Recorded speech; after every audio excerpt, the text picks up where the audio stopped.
Praise the lord. యేసుక్రీస్తు నామంలో మీ అందరికీ శుభములు.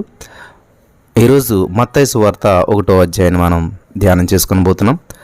మత్తయి సువార్త 1వ అధ్యాయం 1వ వచనం. అబ్రహాము కుమారుడగు దావీదు కుమారుడైన యేసుక్రీస్తు వంశావళి. స్తోత్రం దేవాసరునితుడ. ఈరోజు యొక్క వాక్యం ధ్యానిస్తుండగా మాతో మాట్లాడి ప్రతి వారికి వినగల చెవి గ్రహించగలని గ్రహించి విత్తబడిచిన వాక్యం వ్యర్థం కాకుండా ప్రతి హృదయంలో నాటబడి 30, 60, 100 100 పంటను అనుభవించినట్లు కృప చూపించమని యేసుక్రీస్తు నామములో ప్రార్థించి నమ్మి పొందుకుని నమ్మ పరమ తండ్రి, ఆమెన్.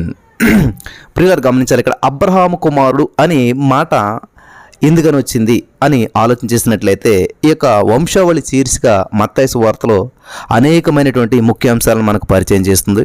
యేసుక్రీస్తు ప్రభువు మెస్సయ అనగా క్రీస్తుగా తన ప్రజలను పరిపాలించడానికి దేవుని చేత అభిషేకించబడినటువంటి రాజుగా ఇక్కడ గుర్తించబడ్డాడు. యేసును దావీదు కుమారునిగా గుర్తించడం ద్వారా ఇది పునరుద్ఘాటించబడింది. 2 సమూయేలు 7:16, యెషయా 9:2-7 వరకు మీరు చదువుకున్నట్లయితే ఆ పాత నిబంధన ప్రవచనాలన్నీ కూడా మరి మెస్సయ అంటే అభిషక్తుడు, దావీదు రాజు సంతానమై ఉంటాడని చెప్పి ముందుగా చెప్పాయి. కాబట్టి యేసు దావీదు వంశంలో పుట్టడం ఆయన మరి ఈ యొక్క అర్హత కలిగి ఉన్నాడని చూపిస్తూ ఉందన్నమాట. అబ్రహాము ఇజ్రాయేలీలకు తండ్రి అయినట్లుగానే యేసుక్రీస్తు ప్రభువారు నూతనమైనటువంటి ఆధ్యాత్మికమైనటువంటి ఇజ్రాయేలుకు వ్యవస్థాపకుడు కాబోతున్నాడని చెప్పి ఇక్కడ అబ్రహాము కుమారుడు అనేటువంటి పేరు సూచిస్తుంది అనమాట. యేసుక్రీస్తు వంశవాడు అనేటువంటి మాటలో అసాధారణం. గమనించాలి, మీరు పాత నిబంధన వంశవాడులు, ఆయా వంశవాడులు ఆ పితరుల పేరుని బట్టి ఉండేటువంటివి. ఎందుకంటే అతని నుంచే అందరూ వచ్చారు కాబట్టి ఆ వ్యక్తి అత్యంత ప్రముఖుడని చెప్పి యూదులు భావించేవారు. ఇక్కడ మత్తయి చూస్తే మత్తయి సువార్త తాను రాసినటువంటి వంశావళిని వంశక్రమంలో చివరి వాడిన యేసు పేరుతో యేసుక్రీస్తు వంశావళి అని చెప్పి పేర్కొనడాన్ని బట్టి తన ముందున్నటువంటి వారందరికంటే యేసుక్రీస్తు ప్రభువారు మరింత ప్రముఖుడు అనేటువంటి విషయాన్ని సూచిస్తూ ఉన్నాయి. హల్లెలూయా, దేవునికి స్తోత్రం కలుగును గాక. ఇక్కడ మత్తయి మనం చూసినట్లయితే ఆయన రాసినటువంటి వంశావళిలో 4 స్త్రీలను పేర్కొన్నాడు. వీళ్ళందరూ కూడా అన్యులే.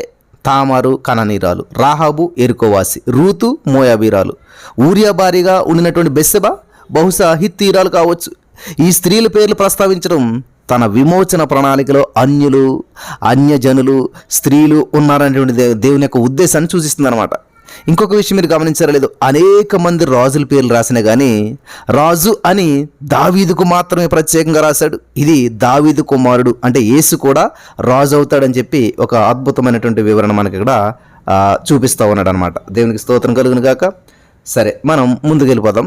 కొంచెం భక్తి అనగా దేవుని పోలి జీవించడం అని చెప్పి బైబిల్ పరిభాషలో మనకు అర్థం. యేసుక్రీస్తు ప్రభువు యొక్క జీవితం, ఆయన యొక్క జీవిత విధానం మన భక్తికి ఆధారం. పరిశుద్ధాత్మ ద్వారానే మనలో మరి ఆ యొక్క దైవికమైనటువంటి భక్తి వర్తిస్తుంది. పరలోక ప్రవేశం భక్తిని బట్టి కాదు కానీ నూతన జన్మను బట్టినటువంటి విషయాన్ని గమనించాలి.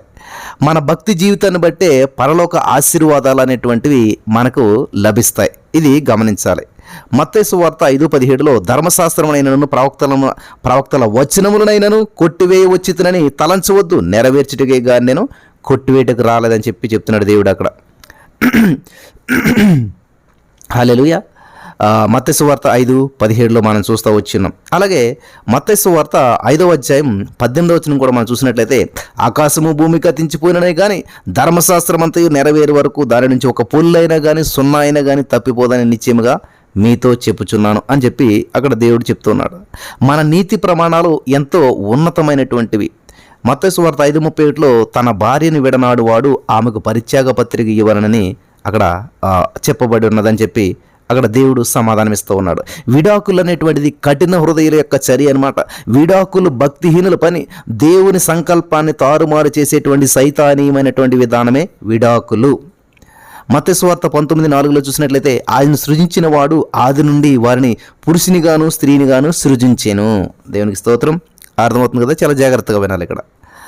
మత్తయి సువార్త 19:5 ఇందు నిమిత్తం పురుషుడు తన తల్లిదండ్రులను విడిచి తన భార్యను హత్తుకును, కాబట్టి వారికను ఇద్దరు కాక ఏకశరీరిగా ఉన్నారు కనుక దేవుడు జతపరిచిన వారిని మనుషుడు వేరుపరచకూడదని చెప్పాను. మత్తయి సువార్త 19:6 ఈ యొక్క విషయం చూస్తున్నాం. ఇప్పుడు చూద్దాం. మత్తయి సువార్త 1:1 అబ్రహాము కుమారుడు దావీదు కుమారుడని యేసుక్రీస్తు ప్రభువారు వంశావళి. వింటున్నారా? గమనించాలి, ఇక్కడ యేసుక్రీస్తు వంశావళి 3 భాగాలుగా విభజించబడింది. నెంబర్ 1 అబ్రహాము నుంచి దావీదు వరకు, అంటే మత్తయి సువార్త 1వ అధ్యాయం 1 నుంచి 6 వచనాల వరకు. నెంబర్ 2 సొలొమోను నుంచి బబులోను చెర వరకు, అంటే మత్తయి సువార్త 1వ అధ్యాయం 7 నుంచి 11 వచనాల వరకు. నెంబర్ 3 బబులోను చెర నుంచి యేసుక్రీస్తు ప్రభువారు వంశావళి వరకు, అంటే మత్తయి సువార్త 1వ అధ్యాయం 12వ వచనం నుంచి 17వ వచనం వరకు. ఈ యొక్క విషయాలు మనం గమనిస్తూ ఉన్నాం. జాగ్రత్తగా గమనించాలి ప్రియులారా. ఇక్కడ ఈ విధంగా 3 విభాగాలుగా విభజించబడినటువంటి యేసుక్రీస్తు ప్రభువారి వంశావళిని మనం గమనించినట్లయితే మొత్తం 42 తరాలు వస్తాయన్నమాట. యేసుక్రీస్తు ప్రభువారు అబ్రహాము కుమారునిగా, దావీదు కుమారునిగా జన్మించడంలో గంభీరమైనటువంటి భావం ఇమిడి ఉంది. ఇక్కడ ఆయన అబ్రహాము కుమారునిగా ముందుగానే ఏర్పాటు చేయబడిన కుటుంబంలో జన్మించాడు. దేవునికి స్తోత్రం కలుగును గాక. ఏర్పాటు చేయబడిన కుటుంబంలో జన్మించాడు ఆయన. ఇక్కడ ఆదికాండం 22వ అధ్యాయం 15-16 వచనం చూసినట్లయితే, యెహోవా దూత 2వ మారు పరలోకం నుంచి అబ్రహామును పిలిచి ఇట్లనెను, నీవు నీకు ఒక్కడే అయ్యున్న నీ కుమారుని ఇయ్య వెనుక తీయగా ఈ కార్యము నువ్వు చేసావు కాబట్టి ఈ కార్యము చేసినందున 17వ వచనం, నేను నిన్ను ఆశీర్వదించి ఆకాశ నక్షత్రం వలె సముద్ర తీరం ఇసుకలో నీ సంతానం నిత్యముగా విస్తరింపచేసేదను, నీ సంతతి వారు తమ శత్రువుల గవిని స్వాధీనపరుచుకుందురు. హల్లెలూయా. 18 నీవు నా మాట వినినందున భూలోకంలోని జనములన్నీ నీ సంతానం వలన ఆశీర్వదించబడును, నా తోడని ప్రమాణం చేసి ఉన్నానని చెప్పి ఇక్కడ యెహోవా సెలవిచ్చాడు. అబ్రహాము దేవుడి నుంచి ఆశీర్వాదం పొందటానికి కారణం ఇస్సాకును బలివ్వడమే. ఇస్సాకును పోలిన మరణానికి గమనించాలి, నెరవేర్పుగా యేసుక్రీస్తు ప్రభువారు తాను మరణం పొందాడని ఆ పొందినంతగా తండ్రికి విధేయత చూపించాడు. ఆయన ద్వారా ఈ లోకమంతటికి కూడా ఆశీర్వాదాలు వచ్చాయి. హల్లెలూయా. దేవునికి స్తోత్రం కలుగును గాక. గలతీ 3:16లో అబ్రహామునకును అతని సంతానమునకును వాగ్దానములను చేయబడిన ఆయన అనేకులను గూర్చి అన్నట్లుగా నీ సంతానమునకును అని చెప్పక ఒకని గూర్చి అన్నట్టుగానే నీ సంతానమునకును అనెను. ఆ సంతానము క్రీస్తే. గలతీ 3:16లో ఉన్నటువంటి మాట. ఇర్మియా 23:5లో చూసినట్లయితే, రాబో దినములలో నేను దావీదునకు నీతి చిగురును పుట్టించేదను, అతడు రాజై పరిపాలన చేయను, అతడు వివేకంగా నడుచుకొనును, కార్యము జరిగించును, భూమి మీద నీతి న్యాయములను జరిగించు. ఇవన్నీ ఎవరి గురించి జరుగుతున్నారు ఈ ప్రవచనాలు? ప్రియులారా గమనించారు, ఎవరి గురించి? యేసుక్రీస్తు ప్రభువారు వంశావళి బైబిల్ అంతట్లోకెల్లా ఎంతో ప్రాముఖ్యమైనటువంటిది. యేసుప్రభువు గురించి ఇదంతా కూడాను. యేసుక్రీస్తు వంశావళి 3 భాగాలు విభజించబడింది. అబ్రహాము నుంచి దావీదు వరకు, మరి సొలొమోను నుంచి బబులోను వరకు, బబులోను నుంచి యేసుక్రీస్తు ప్రభువారు వరకు, ఈ విధంగా 3 భాగాలుగా విభజించబడినటువంటి విషయం మీరు గమనించాలి. హల్లెలూయా. సొలొమోను రెహబామును కనెను, రెహబాము అబియాను కనెను, అబియా ఆసాను కనెను, ఆసా యెహోషాపాతును కనెను, యెహోషాపాతు యెహోరామును కనెను, యెహోరాము ఉజ్జయాను కనెను. దేవునికి స్తోత్రం. గమనించాలి ప్రియులారా. ఇక్కడ ఈ విధంగా మనం చూసినట్లయితే ఈ వంశావళులన్నీ కూడా మనకు అక్కడ చాలా స్పష్టంగా ఆదికాండం 1వ మత్తయి సువార్త 1వ అధ్యాయం 1 నుంచి మనం ఈ యొక్క 11 వచనాల వరకు చదివినట్లయితే చూస్తూ ఉన్నాం. యేసుక్రీస్తు ప్రభువారి వంశావళిలో 3 చెడ్డ రాజుల పేర్లు కూడా వ్రాయబడి ఉన్నాయి. బైబిల్ గ్రంథంలో మంచి రాజులు చెడ్డ రాజుల గురించి దాపరికం లేకుండా నిష్పాక్షికంగా వ్రాయబడింది.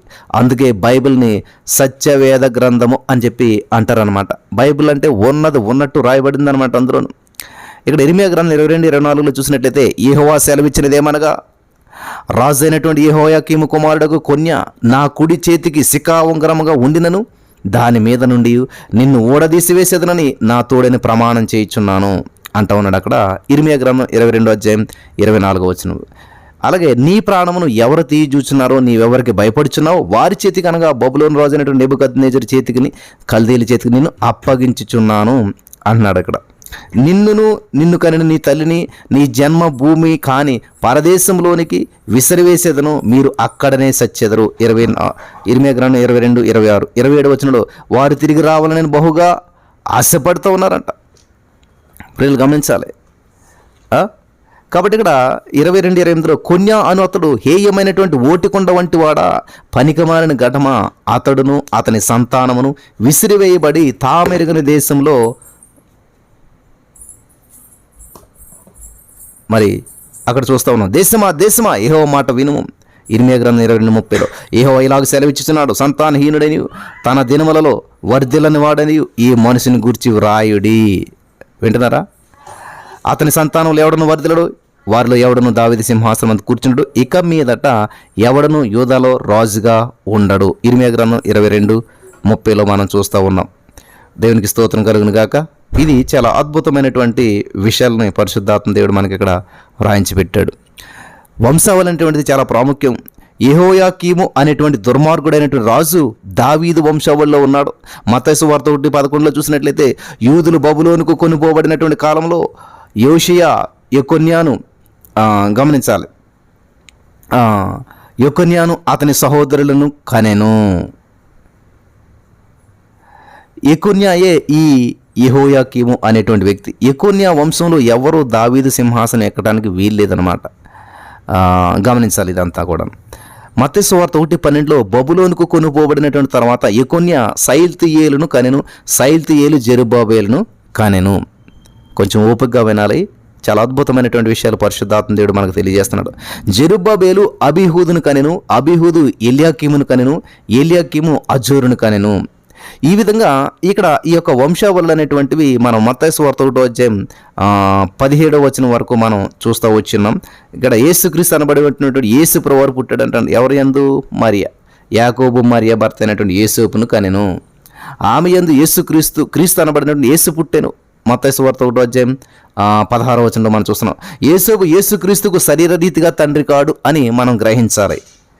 వింటున్నారా? ఇర్మియా 22:30 అతని సంతానంలో ఎవడను వర్ధిల్లాడు, వారిలో ఎవడను దావీదు సింహాసనం నందు కూర్చుండడు, ఇక మీదట ఎవడను యూదాలో. గమనించాలి, యెకొన్యా వంశంలో ఉన్నటువంటి యోసేపునకు యేసు ప్రభు జన్మనిస్తే యేసు ప్రభు దావీదు సింహాసనం మీద ఆసీనుడైండుటకు వీలు ఉండదు. వింటున్నారా? ఇది ఈ యొక్క ఇర్మియా గ్రంథం 22 మనం చదివితే అది చాలా అద్భుతంగా మనకి అర్థమవుతుంది. గమనించాలి ప్రియులారా. అబ్రహాము మొదలుకొని దావీదు వరకు మత్తయి, లూకా ఈ యొక్క వంశావళిని ఒకే విధంగా రాశారు. అయితే ఈ వంశావళులు దావీదు వద్ద నుంచి విడిపోయాయి. గమనించాలి, మత్తయి దావీదు కుమారుడైన సొలొమోను నుంచి యెకొన్యా వరకు రాశాడు. లూకా మరొక కుమారుడైన నాతాను నుంచి రాశాడు. యెకొన్యా వంశంలో యోసేపు ఉన్నాడు, నాతాను వంశంలో మరియా ఉన్నది. ఇది కొంచెం గమనించాలి. అందుకనే అక్కడ వేరువేరుగా ఉన్నట్టుంటాయి. యెకొన్యా వంశంలో ఉన్నటువంటి యోసేపును బట్టి యేసు జన్మించలేదు, కానీ దావీదు కుమారుడైన నాతాను వంశంలో ఉన్నటువంటి మరియ ద్వారా యేసుక్రీస్తు ప్రభువారు జన్మించాడు. మరియకు జన్మించడం ద్వారా యేసు ప్రభు ఆమెకు శరీర రీతిగా కుమారుడయ్యాడు. ఇది గమనించాలి ప్రతి వారు కూడా. శరీర రీతిగా కుమారుడయ్యాడు. యాకోబు మరియ భర్త అయిన యోసేపును కనుక ఆమె యందు యేసుక్రీస్తు మరి యేసు పుట్టాడని మత్తయి 1:16 మనం చదువుకుంటూ వచ్చినాం. ఇది గమనించాలి ప్రియులారా. హల్లెలూయా. ఇక్కడ యెషయా 7:14 కాబట్టి ప్రభు తానే ఒక చూచుక్రీమికి చూపును, ఆలకించుడు కన్యక గర్భవతి కుమారుని కనును, అతనికి ఇమ్మానుయేల్ అని పేరు పెట్టును. హల్లెలూయా. కన్యక గర్భం ధరించడానికి ఆధారము దేవుని వాక్య సత్యమే ఆధారము. లోక జ్ఞానంలో పట్టభద్రులైనటువంటి వారు ఎందుకు సమ్మతించకుండా కన్యక ఉన్న చోట స్త్రీ అనేటువంటి మాట పెట్టి బైబిల్ను మార్చడానికి విఫల ప్రయత్నాలు చేస్తూ ఉన్నారు. కన్యక అంటే పెళ్లి కానటువంటి స్త్రీ కాబట్టి అక్కడ సెట్ కాదని చెప్పి అక్కడ స్త్రీ అని పెట్టాలని చూస్తున్నారన్నమాట. కాబట్టి మత్తయి సువార్త 1:17 అట్లు అబ్రహాము మొదలుకొని దావీదు వరకు తరములన్నీ 14, దావీదు మొదలుకొని బబులోను కొనుపోవడం 14. ఇక్కడ ఇలాగ 3 14 యేసుక్రీస్తు ప్రభువారి వరకు ఒక 14 వచ్చాయి. అంటే 14 తరాలకు కుదించి వ్రాసాడు మత్తయి. 14 అనేటువంటి సంఖ్యకు ఎక్కువ ప్రాధాన్యతను మత్తయి గారు ఇచ్చినట్లు కనిపిస్తుంది. 14ను 2 విభజిస్తే 7 వస్తాయి కదా, 7 భాగాలు అవుతాయి కదా. 7 అనేటువంటిది సంపూర్ణతను సూచించేటువంటి అంకె. 2 7 14 కాబట్టి 7 అన్నమాట. ప్రభువైన యేసుక్రీస్తు ప్రభువారి యొక్క జననము, ఆయన వంశావళి ఖచ్చితమైనటువంటిది, సంపూర్ణమైనటువంటిది అని తెలియజేయడానికి మత్తయి 14 తరాలంటూ ఉన్నాడు. గమనించారా? వంశావళులు ఎంతో ప్రాముఖ్యమైనటువంటివి కాబట్టి దేవుడు వాటిని బైబిల్ గ్రంథంలో రాయించాడు. బైబిల్లో రాయించినవన్నీ కూడా చాలా ప్రాముఖ్యమైన విషయాలు అన్నమాట. వంశావళుడు మరి రాయించాడు. ప్రతి వంశావళిలో దేవుడు మనకు ఎన్నో సత్యాలు నేర్పుతాడు, మర్మాలు కూడా బయలుపరుస్తాడు. కనుక పేర్లను నిర్లక్ష్యం చేయకూడదు. ఎందుకు ఈ పేర్లు అని చెప్పి నిర్లక్ష్యం చేయకూడదు. యోహాను సువార్త 16:13 అయితే ఆయన అనగా సత్యస్వరూపమైన ఆత్మ వచ్చినప్పుడు మిమ్మల్ని సర్వసత్యంలో నడిపిస్తాడు. వంశావళుల పేర్లు చదవడం ద్వారా నాస్తికులు కూడా హృదయములు మారినాయి. యేసుక్రీస్తు ప్రభువారి యొక్క వంశావళి చరిత్ర తరతరాలకు వివరములు దేవుని యొక్క వాక్యమునందు చక్కగా వ్రాయబడటం ద్వారా వారు యేసు నిజమైన దేవుడు అని చెప్పి వాళ్ళంతా కూడా విశ్వసించారనమాట.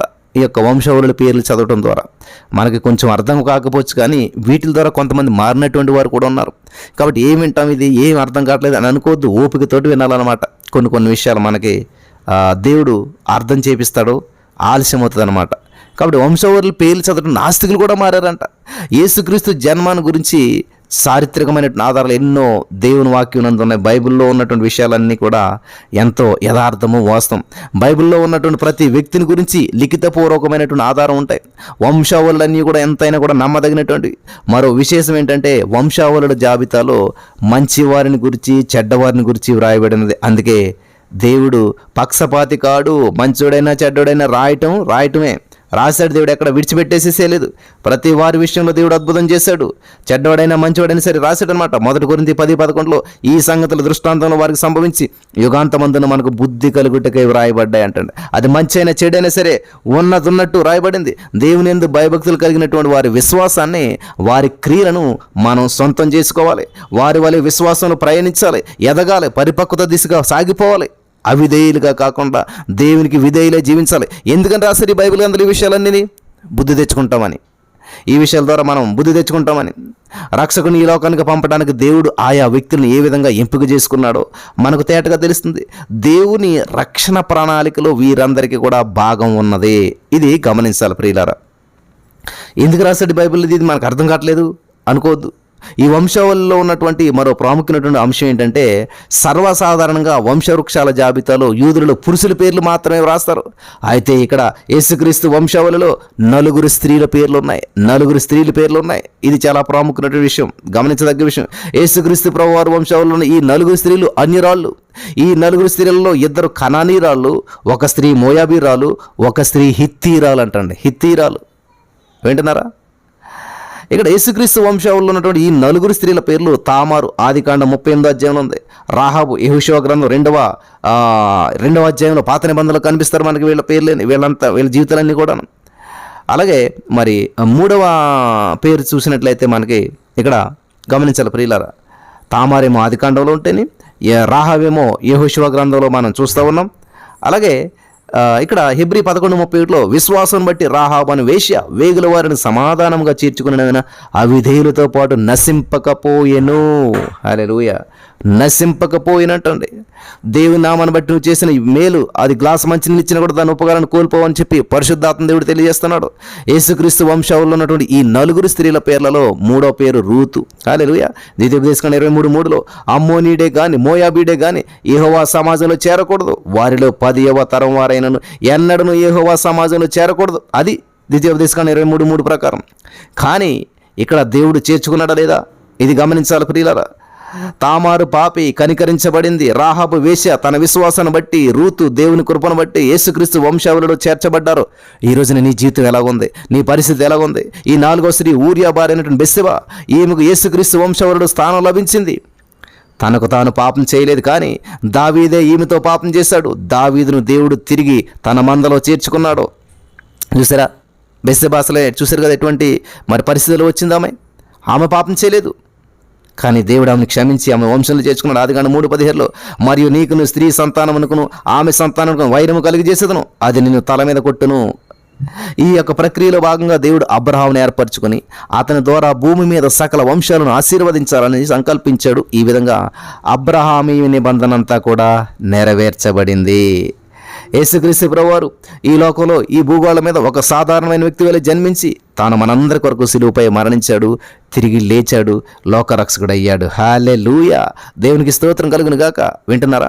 యేసుక్రీస్తు ప్రభువారి నందు విశ్వాసం ఉంచిన వారికి పాప క్షమాపణ, నిత్య జీవం అనుగ్రహిస్తాడు.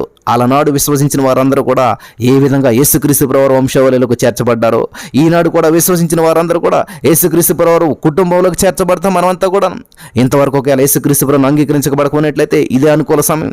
ఎఫెసీ 1:3 ఆయన క్రీస్తునందు పరలోక విషయంలో ఆత్మ సంబంధమైన ప్రతి ఆశీర్వాదం మనకు అనుగ్రహించేశాడు.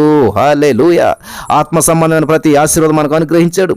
ఎంత మరి ఘోరపాపనైనా సరే దేవుడు, మరి ఎంత ఘోరపాపికైనా సరే దేవుడిచ్చేటువంటి రక్షణ అందుబాటులో ఉంది. ఈ వాస్తవాన్ని ఇప్పుడే నువ్వు గుర్తించాలి. తామారును రాహాబును రక్షించిన దేవుడు, రూతును తన సహవాసంలోకి పిలిచినటువంటి దేవుడు నిన్ను కూడా రక్షించి తన సహవాసంలోకి ఆహ్వానిస్తూ ఉన్నాడు. హల్లెలూయా. వింటున్నారా నా ప్రియమైనటువంటి వారలారా? దేవుడు నిన్ను ఆహ్వానిస్తూ ఉన్నాడు. దేవుడు నీకు వెల్కమ్ చెప్తూ ఉన్నాడు. ఆయన సహవాసంలో నీకు మహోజ్వలమైనటువంటి నిత్య నూతనమైనటువంటి భవిష్యత్తు స్థిరమైపోతుంది.